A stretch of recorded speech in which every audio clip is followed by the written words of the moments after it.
My name is Mary Bonema, and I'm a partner at Warner Norcross and Judd. And I'm Scott Keller, another partner at Warner Norcross and Judd. And this is a first in a series on higher education and intellectual property. There's a variety of intellectual property that's important in the university and college setting. Trademarks, copyrights, patents, and all of them are treated a little bit differently in that setting. Trademarks are one of the most important aspects of a university because it represents their reputation for quality and what the school really stands for. So obviously it's very important, but there are a lot of aspects to a university and college's use and protection of trademarks that is different than a private business. A private business wants to control it exclusively and have complete control over it in a way that a college or university does not, because the way a college and university's trademarks have grown up is a little bit different. And when you're talking about the trademarks of a college or university, there's obviously the name of the school, there's the nickname of the school, there's the mascots, there may be particular slogans that are associated with the school. All of those things can function as trademarks.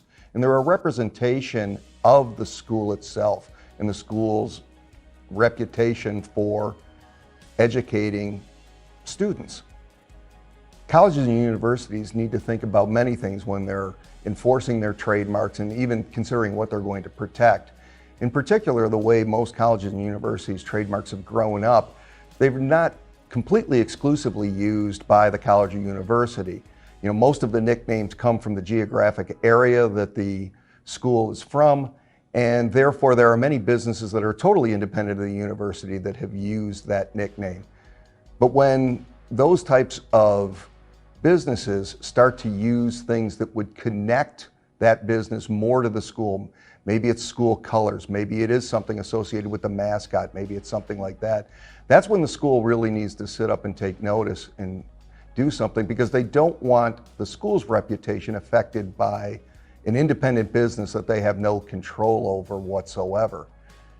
But on the other hand, there are alumni, there are the relationships with these businesses that are around the school that the school needs to take into consideration, because they don't want to come in heavy-handed and alienate the community or their alumni or any other constituency that may be a benefit to the school itself. It's really a fine balance of trying to protect your trademark so that you preserve the reputation of the university or the college, and enforcing it and protecting it. For example, the University of Southern California and the University of South Carolina got into a dispute over the use of SC. The United States Trademark Trial and Appeal Board decided that the University of Southern California was entitled to use an interlocking logo of SC to the exclusion of the University of South Carolina. This goes to show you that you can bump into each other on a broader national scale, as well as with your local businesses, as Scott mentioned, in your geographical territory. And not to ignore the fact that you actually can make some money off of your trademarks. There are licensing programs, from the biggest schools all the way to the smallest schools. Almost every school now can make some money off of licensing merchandise to that faithful alumni base and other fans, maybe of the sports teams or just the university in general. And in addition to licensing your brands, you can also license your inventions as a university.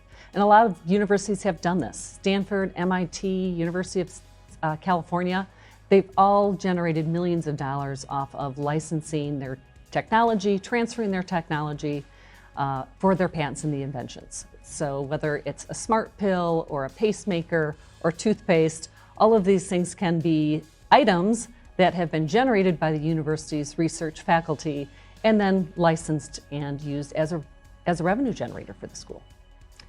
And at the end of the day, this is the type of work that Scott and I do all the time. So whether it's a trademark, whether it's a copyright, whether it's a patent, we're here to help you navigate that. So if it's a trademark and you need a search done or a registration taken care of, we're here to help you with that. If it is reviewing materials for determining whether there's fair use, we can certainly do that too. And if it's a patentable invention that you're not exactly sure how to handle, that's another thing we can help you tease out, whether it's reviewing policies, agreements that you might have with faculty members, or trying to figure out if you can actually license the technology and generate income from it. And we've also worked with a lot of schools to develop their policies on how they're going to handle the intellectual property, the issues we talked about about who's going to own it, how it's going to be used, and what can be done with it. Those are all sensitive issues that involve a lot of constituencies. We've worked with large schools and small schools on that. We know that there are a lot of sensitive issues in that, and we are willing to take those into account and make sure that it's the policy that's right for you.